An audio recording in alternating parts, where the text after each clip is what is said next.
Electron Configuration Part 1. After this video, you will be able to write the electron configuration of an atom up to argon, which is an atomic number of 18. You will also be able to explain the Aufbau Principle, the Pauli Exclusion Principle, and Hund rule. Hydrogen has one electron in the s orbital of the first energy level. The electron is represented as a single arrow. We write this as 1s1. For our next example, helium. Helium has 2 electrons in the s orbital of the first energy level. 1s2. The second electron points in a different direction than the first one. They have a different spin. This is because of the Pauli Exclusion Principle, which states that no 2 electrons on the same energy level occupying the same orbital can have the same spin. Now let's do lithium. Lithium has 3 electrons, so that means it has a full s orbital.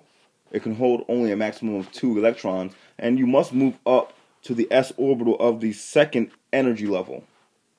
You write this as 1s2, 2s1. Now for boron. Boron has 5 electrons. You start with the 1s orbital, 1, 2, then move up to the 2s orbital, 3, 4, and then you start filling up the 2p orbital, 5. You write this as 1s2, 2s2, 2p1.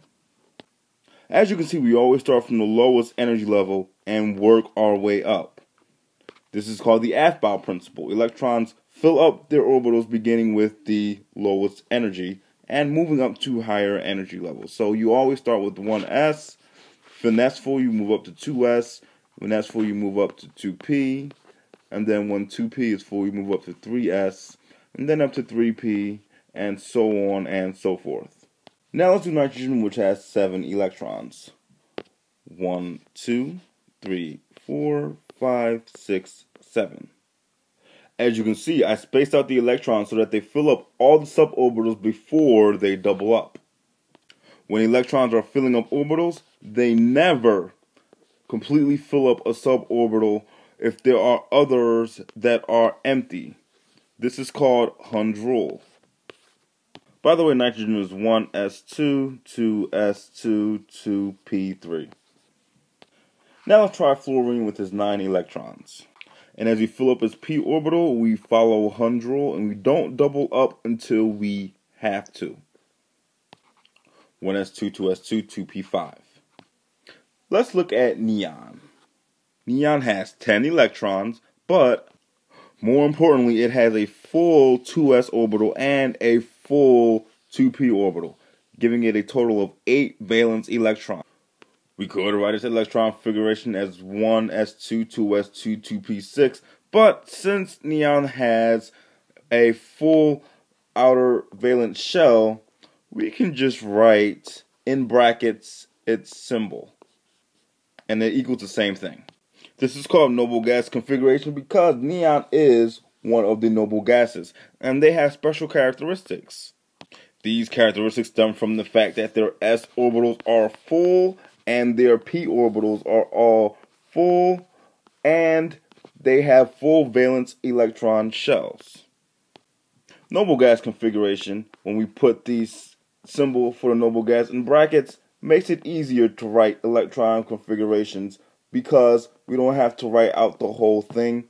We can just write out the noble gas in brackets.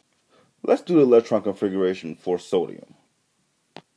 It has 11 electrons, and we could write 1s2, 2s2, 2p6, 3s1, but this is starting to take a long time. So since we know that 1s2, 2s2, 2p6 is neon, we just write Ne in brackets and put the 3s1. Now let's do chlorine. We know that it has everything up to neon, so we can just put Ne in our brackets, and then we just go 3s, 2, 3p, 1, 2, 3, 4, 5.